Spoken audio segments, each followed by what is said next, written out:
God bless you. सदा सुखी रहो। ये जो प्रणाम के उत्तर में हमारे मुंह से निकलते हैं ना, ये कोई साधारण शब्द नहीं है। ये दुनिया के सबसे कीमती शब्द हैं।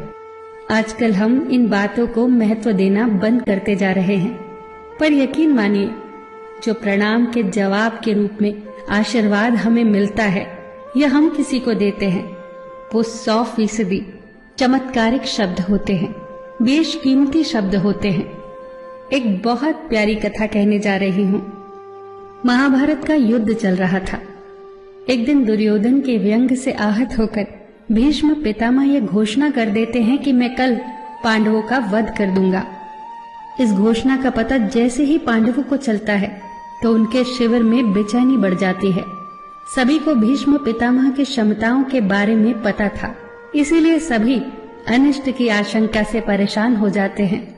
तभी श्री कृष्ण द्रौपदी से कहते हैं, तुम अभी मेरे साथ चलो। श्री कृष्ण द्रौपदी को लेकर सीधे पितामह भीष्म के शिविर में पहुंच जाते हैं।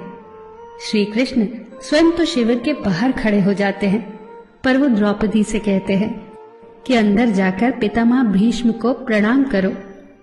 जैसे ही द्रौपदी ने शिविर के भीतर जाकर पितामह भीष्म को प्रणाम किया तो पितामह भीष्म के मुख से द्रौपदी के लिए ये आशीर्वाद निकला, अखंड सौभाग्यवती भव। जैसे ही ये आशीर्वाद उनके मुख से निकला, उसी क्षण उन्हें स्मरण हो आया कि आज ही तो उन्होंने पांडवों के वध की घोषणा की थी और स्वयं ही उन्होंने द्रौपदी को अखंड सौभाग्यवती रहने का आशीर्वाद दे दिया। फिर पितामह भीष्म ने द्रौपदी से पूछा, पुत्री, क्या तुम इतनी रात को यहाँ अकेली आई हो या तुम्हें यहाँ श्री कृष्ण लाए हैं?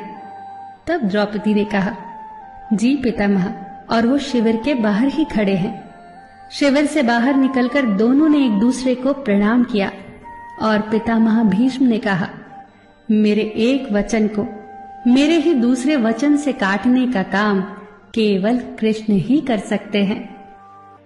शिविर से वापस लौटते समय श्री कृष्ण ने द्रौपदी से कहा, तुम्हारे एक बार जाकर पितामह को प्रणाम करने से तुम्हारे पतियों को जीवन दान मिल गया है। अगर तुम प्रतिदिन भीष्म, धृतराष्ट्र, द्रोणाचार्य आदि को प्रणाम करती होती और दुर्योधन, दुशासन आदि की पत्नियां भी पांडवों को प्रणाम करती होती तो शायद इस युद्ध की नौबत ही न आती। जो हर घर में कलह कलेश का वातावरण रहता है, वो कहीं न कहीं इस बात के मूल से जुड़ा है कि हम संस्कार भूलते जा रहे हैं। हम जाने अनजाने अपने बड़ों की उपेक्षा करने लगे हैं।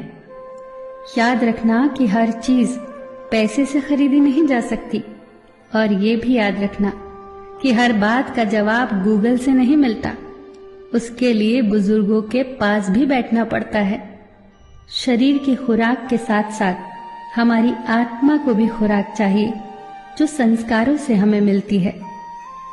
हम भूलते जा रहे हैं आशीर्वाद के महत्व को।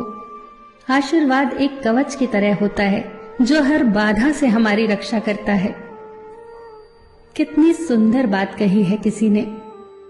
प्रणाम अनुशासन है, प्रणाम शीतलता है, प्रणाम आदर सिखाता है, प्रणाम से सुविचार आते हैं, प्रणाम झुकना सिखाता है, प्रणाम क्रोध मिटाता है, प्रणाम आंसू धो देता है, प्रणाम अहंकार मिटाता है, प्रणाम हमारी संस्कृति है। आप सभी को मेरा सादर प्रणाम।